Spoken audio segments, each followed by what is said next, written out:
Mayor, you're knocking on a few doors in my neighborhood. Tell me what's going on. Yeah, Pete, just passing your house. It was a good surprise. It's what I've been doing all summer. It's September. I wanted to check in with Covert. So I started at one end at Covert. I'm just sort of on my way down. I'm going to make it way back. I don't know if I'm going to get the full 3 hours in today. This storm keeps coming in. But yeah, it's about meeting the people on the street. It's about taking it basically to the doors to hear directly from residents some of their concerns, what's going well, what's not going well, where can we make improvements, and what do they like seeing so far, what has changed that they enjoy. It's sort of trying to get outside of social media, if you will, and that's no shot to you here, Pete, but just to actually hear what residents who are living their lives who maybe aren't contributing on social media, what they think's going on. You're about halfway through the town, so tell us what's going on. What are their concerns, positive, negative? Well, I mean, you're getting ahead of it. I will be sort of doing up a bit of a report to report back what I've heard. A lot of the theme around tax. I've heard a lot that people are having trouble affording. So it's been a great opportunity to share about the community-led task force that's just going to get started up here, I believe, in a week. And talking about how we, for the first time ever, have 10 or 11, I'm not sure how much the consultant picked, very diverse community members all going into a room with the consultant to give us a report as to what the community without political influence and without staff influence think we should be doing financially. Because what I'm hearing on the streets is that we can't keep raising taxes 8 and 9% year over year. We've heard that, and we're trying to do that up at the county. We've done it really well here in Cobra, but we need to keep driving it down, and that requires some really difficult decisions. So it's been good sort of talking to the community to understand what decisions those might look like for them. The other thing I'm hearing is about development, and they're all concerned about the speed at which development is going on. And it's been a great opportunity to sort of share with the community that at present, I mean, we're 2.5 years into this mandate with this council, and yet as the new mayor, I haven't actually greenlit a single development project in 2.5 years, which really shocks a lot of residents that, you know, this council hasn't actually like greenlit anything. And everyone's like, well, how is that possible with all this construction, all this work getting on? Like, how is it possible that you haven't? Well, the reality is what this council is doing is actually taking the projects that were approved on the last 2 terms of council and finally getting them done. A lot of people are criticizing, well, why are we building $1 million homes when people are looking for 600, 700 foot square condos? And it's a great opportunity to explain the reason that's happening is because these projects were approved at a market condition 8 and 9 years ago when those houses weren't $1 million, they were 500,000. But because it's taken 7, 8, 9, and 10 years to move some of these projects to the finish line, when they finally get there, the market conditions have changed, and this is what's happening here. So while there might be a perception that I'm this development moving forward, the reality is all I saw is a bunch of developments that had already been approved that weren't moving forward, and we've been troubleshooting those developments to move them to completion because we can't start building more units until the ones that are in the pipeline are moving forward. Yeah, one thing I got to ask about, well, a few things I got to ask about. It would be weird if you didn't. 202 2nd Street is causing a lot of concern. I can tell you from my side of things, it surprised me that there wasn't more people that were concerned about the rerouting of Covered Creek and how the tax... Well, let's separate the two. So we've got the rerouting of Covered Creek, which is going to happen no matter what. That is a 70 or 80-year-old drain pipe that the town of Coburg has spent years preparing for that. The second thing is that area has to develop. It's not... I'm not saying. But But I'm also a little confused about the concern. Like, I was very clear, several weeks ago, 4 weeks ago, when I posted both with you and on local blogs, that in its current form, I don't support that development. And nothing gets development, but with the creek, we're paying roughly 3/4 of taxpayers, and the developer is paying roughly 1/4 of it. Mm-hmm. So if it needed to be done, why is he paying even 1/4 of it if it has to be done? This is why development is really important to communities. This is why when you're looking at 117 Durham or the Legion and different development projects, a lot of what we're looking at is infrastructure cost. Okay, and infrastructure costing is a complex mathematical engineering question, and it's about finding a deal, because that's what it is. It's a negotiation between developers, between the province, and between the municipality to find ways to fund development that needs help, i.e. long-term care, hospitals, schools, county buildings, social services, while also leveraging the assets and abilities of private developers to fund and partner with, because as a municipality, we can't afford this kind of work all on our own. Similarly, the developer can't make projects work if they're funding it all on their own.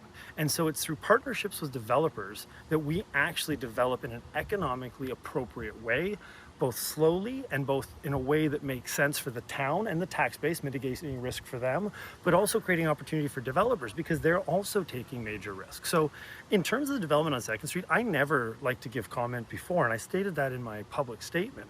I stay mum on these kind of developments because, as I said, we have yet to really greenlight a single development. So at this point, I just want to see development moving. But in this case, because as to your point, there is this hubbub, there is this sort of rumor that I'm trying to move this faster. I wanted to put very clearly to rest that in its current proposed state, I do not support the development.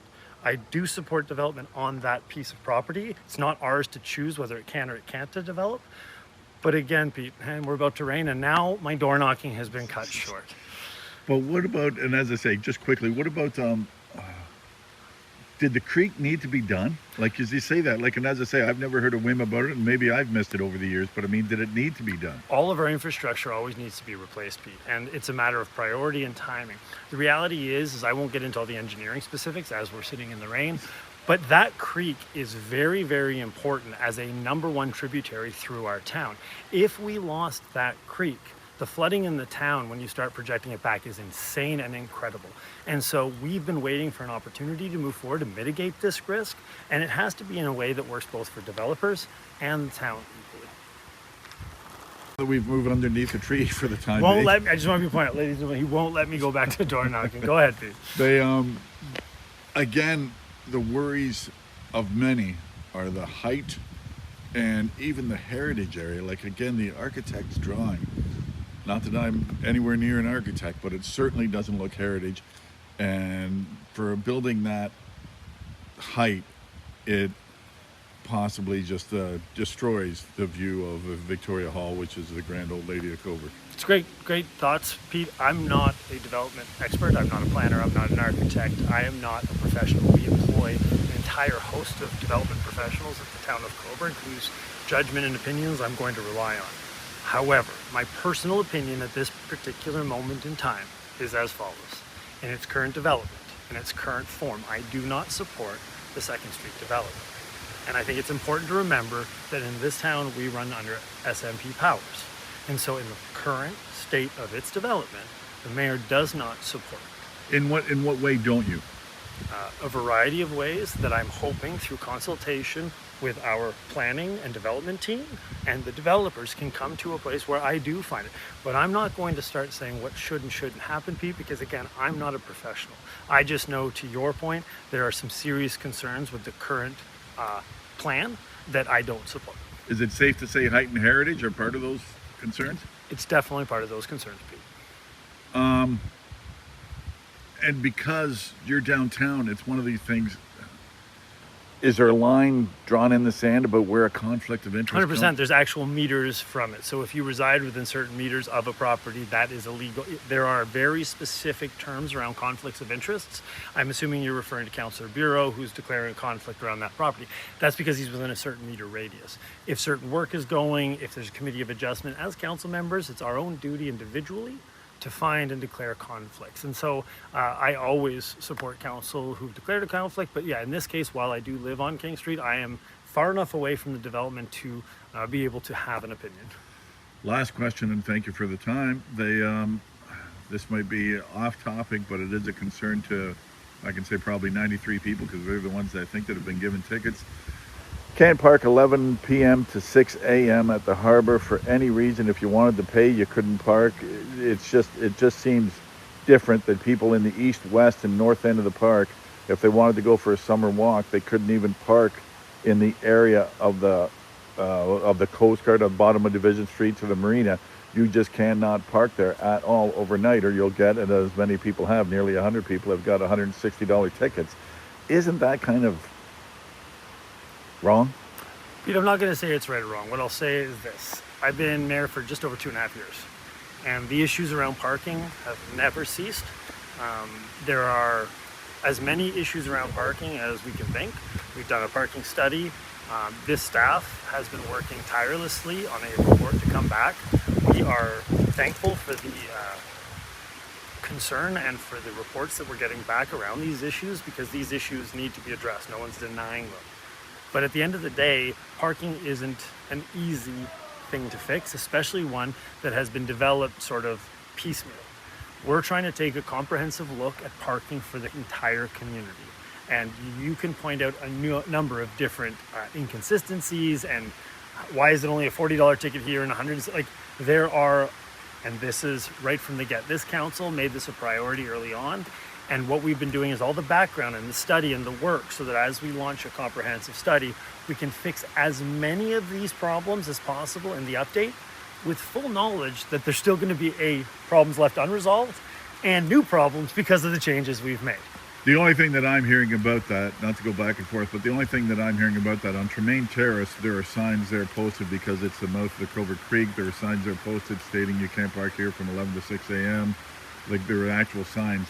Where it is down at the harbor, there are actual no signs, so people really don't know, and then they're told, well, you should have looked up the bylaw. Well, I don't know how many people will look up the bylaw. So signage is definitely something we've heard lots about, and as we get emails from community members and people who, as you say, are a little bit dissatisfied with the service they've received in Coburg, we make sure that those kind of concerns are addressed. They go through internal communications, they get into a service mandate. That's one of the reasons we focus on increasing and upgrading our customer service responses, our customer service mandate, so that these kind of complaints are tracked, and they're not just tracked and left, but we actually bring them to a conclusion, reach out to the complainant, and are able to see a rectification of the problem. So we're definitely working on this. I'm not saying, we haven't made mistakes, we can't do better, but I'm also saying that as we learn about problems, that's how we can fix them. Beautiful. Thank you for your time. Thank you for the rainstorm, sir. Glorious day, singing in the rain, Pete.